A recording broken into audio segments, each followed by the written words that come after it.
के मामले में नेताओं ने कुछ पत्र लिखा है, उसमें क्या पूरा सब कुछ मामला है? देखिए, आज ज्वाइंट पार्लियामेंट्री कमेटी में जो कल विपक्ष के नेताओं ने, चाहे वो कल्याण बनर्जी जी हों, ए राजा हों, ओवैसी जी हों या सैयद नासिर हों, अब्दुल्ला साहब हों, इन लोगों ने जो कल, या आखिर ये सांसद हैं, सम्मानित ज्वाइंट पार्लियामेंट्री कमेटी के सदस्य हैं, इनको लगातार 6 महीने से उस कमेटी में भरपूर बोलने का अवसर मिल रहा, लेकिन जब जम्मू कश्मीर के मीर वाहिद फारूक को हमने बुलाया था, जिस तरह से उस मीटिंग को रोकने की कोशिश कर रहे थे, अशोभनीय आचरण कर रहे थे, असंसदीय भाषा का प्रयोग कर रहे थे, सामने आकर के झगड़े पे आमादा थे। आखिर इस लोकतंत्र का अगर उनके मन में सम्मान है, संविधान में अगर उनकी आस्था है, तो ये ज्वाइंट पार्लियामेंट्री कमेटी उसी संविधान के, पार्लियामेंट के ऑनरेबल स्पीकर श्री ओम बिरला जी के द्वारा गठित है और उसमें उस संसदीय मर्यादा है।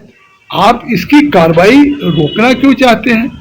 फिर लगातार पहले इसको विंटर तक रिपोर्ट देनी थी, अब ये बजट सेशन तक अगर इसकी रिपोर्ट देनी है तो कल उसकी बैठक हो रही थी। और इसके पहले भी जिस तरह से कल्याण बनर्जी जी ने बोतल फेंकने का काम किया, या आए दिन जब भी ये बैठक होती है, सोची समझी रणनीति के तहत वो इस रिपोर्ट को प्रस्तुत नहीं होने देना चाहते। आखिर पूरा देश देख रहा है कि 7-7, 8-8 घंटे इस ज्वाइंट पार्लियामेंट्री कमेटी की बैठक हो रही है। हम देश के तमाम राज्यों में, महाराष्ट्र हो, गुजरात हो, तमिलनाडु हो, कर्नाटका, तेलंगाना, असम, उड़ीसा, वेस्ट बंगाल, बिहार, यूपी, इन राज्यों में गए, सैकड़ों स्टेक होल्डर से मिले, स्टेट के ऑफिशियल गवर्नमेंट से मिले, वक्फ बोर्ड से मिले, माइनॉरिटी कमीशन से मिले, इस्लामिक स्कॉलर से मिले, हाई कोर्ट के लायर से मिले, फॉर्मर जजेस से मिले। तो इतना कभी डेलीवेशन हुआ नहीं था। और 36 बैठकें हमने दिल्ली में किया, 7-7, 8-8 घंटे। लेकिन ज्वाइंट पार्लियामेंट्री कमेटी में ये जिस तरह से विपक्ष का आचरण है, वो ये लोकतंत्र पर कुठाराघात है।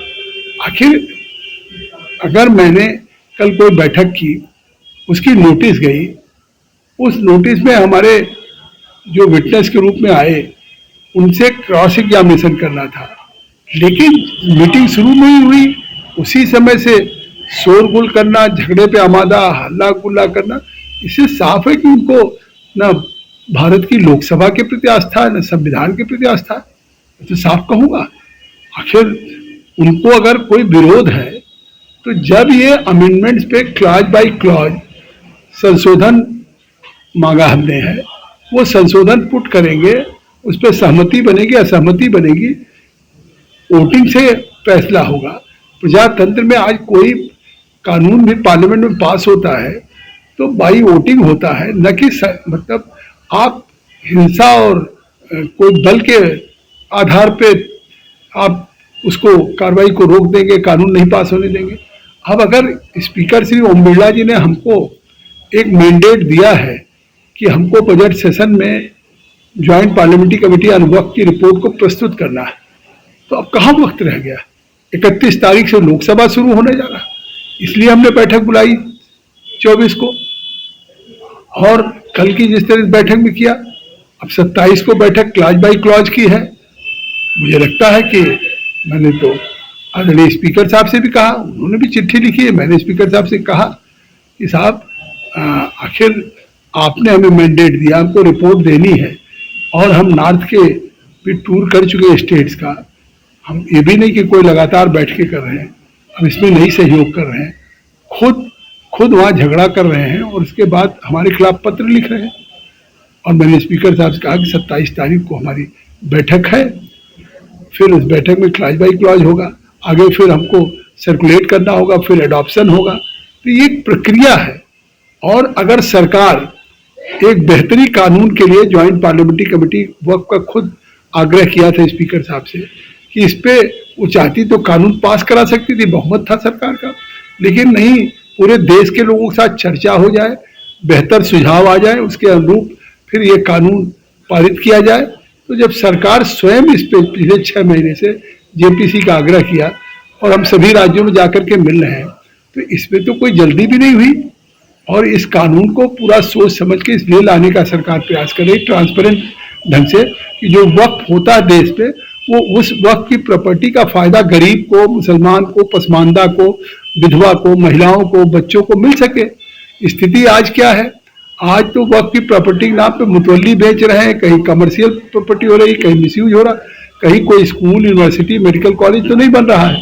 तो इसको अगर सरकार अमेंडमेंट लेकर के आई है तो ये बेहतरी के लिए। अब वो लोग जिनका इस वक्फ के साथ संबंध है, वक्फ के साथ जिसका वेस्टेड इंटरेस्ट है, वो ये नहीं चाहते हैं, वो अफवाह फैला रहे हैं कि ये कानून पास हो जाएगा तो मस्जिद चली जाएगी, कब्रगाह चला जाएगा, ईदगाह चली जाएगी, जबकि ऐसा कुछ नहीं है। ये अफवाह फैलाया जा रहा है।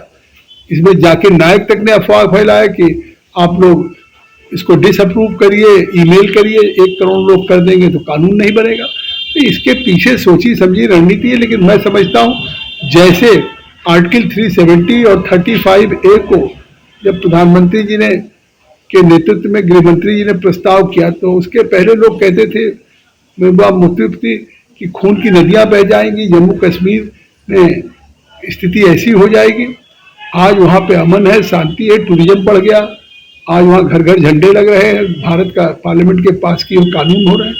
3 तलाक का जब कानून आया तब भी पूरे देश में विरोध किया मौलाना ने, लेकिन उसका नतीजा क्या हुआ कि आपने देखा कि आज अल्पसंख्यक महिलाएं खुश है, सिक्योर हैं और उनकी जिंदगी सुरक्षित हुई। ऐसे ये वक्फ का भी कानून पारित होगा तो देश के आम मुसलमान, गरीब बहनों के लिए और बच्चों के लिए एक बेहतरीन कानून साबित होगा।